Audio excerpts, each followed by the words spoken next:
আসসালামু আলাইকুম everyone and বিজয় দিবসের অনেক শুভেচ্ছা। Happy victory day to everyone.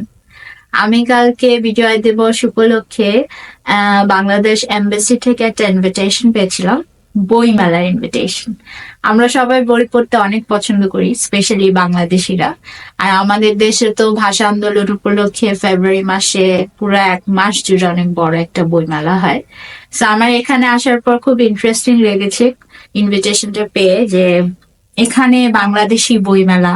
So আমি ইনভিটেশনটা পেয়েছিলাম কনসুলেন্ট, বাংলাদেশ কনসুলেন্ট রেডিস গ্রুপের chairman, and she is also the diplomatic ladies অ্যাসোসিয়েশনের সেক্রেটারি আবিদা হোসেনের কাছ থেকে। উনি খুবই নাইস একটা পার্সন, আমার অনেকে খুব ভালো লেগেছে, বিকজ উনি নারীদেরকে নিয়ে কাজ করতে অনেক পছন্দ করেন। উনি নারী কর্মীদেরকে নিয়ে কাজ করেন, ব্লু ওয়ার্কার্সদেরকে নিয়ে কাজ করেন এখানে। ওনার অনেক চ্যারিটি অর্গানাইজেশন আছেন, অ্যান্ড আমার একটা ইভেন্টে ওনার সাথে দেখা হয়েছিল। সো উনি যখন শুনলেন যে আমি কন্টেন্ট ক্রিয়েটার অ্যান্ড অবভিয়াসলি নারী, সো উনি আমাকে ইন্সপায়ার করার জন্যই এই ইভেন্টটাতে ইনভাইট করেছে, যে তুমি আসো, আসলে তোমার হয়তো ভালো লাগবে, তোমার কন্টেন্টে তুমি অনেক কিছু করতে পারবা। So I was very happy and also very interested because বাংলাদেশের বইমেলা দুবাইতে কেমন হয় আমার দেখার খুব ইচ্ছা ছিল। তো খুব সুন্দর ছিল, ওখানে একটা ছোট্ট প্রোগ্রামও হয়েছে। অ্যান্ড আমাদের কনসালেন্ট জেনারেলের ওয়াইফ যিনি আবিদা হোসেন, ওনার স্টলও ছিল ওখানে, উনি খুব সুন্দর একটা স্টলও দিয়েছেন। এছাড়া অনেক বইয়ের স্টল ছিল, অনেক বাংলাদেশি বই ছিল, আমার খুবই ভালো লেগেছে দেখে। চলেন আপনাদের সাথে আমি ভিডিওটা শেয়ার করি। আর ভিডিওটা শেয়ার করার আগে বলে রাখি, যদি আপনাদের ভালো লাগে ভিডিওটা অবশ্যই সাবস্ক্রাইব করবেন, লাইক করবেন এন্ড শেয়ার করবেন। সো লেটস সি বাংলাদেশি বইমেলা in Dubai.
Bangladesh consulate ladies গ্রুপের সভাপতি।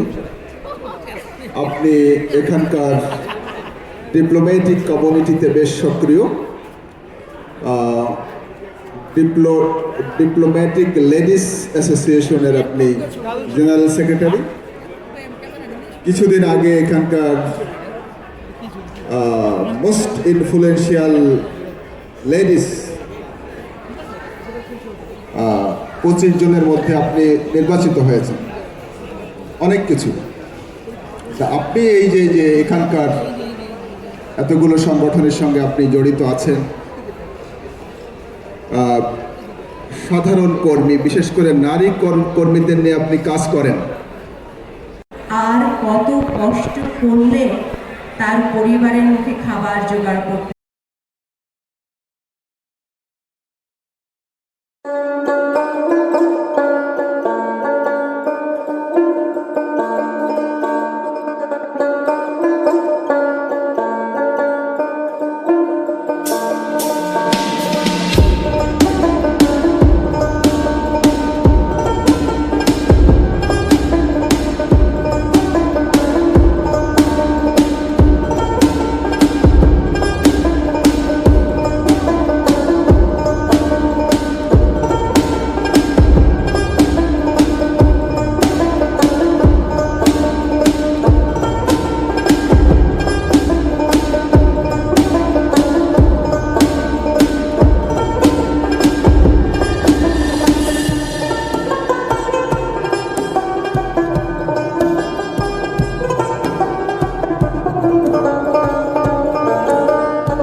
আর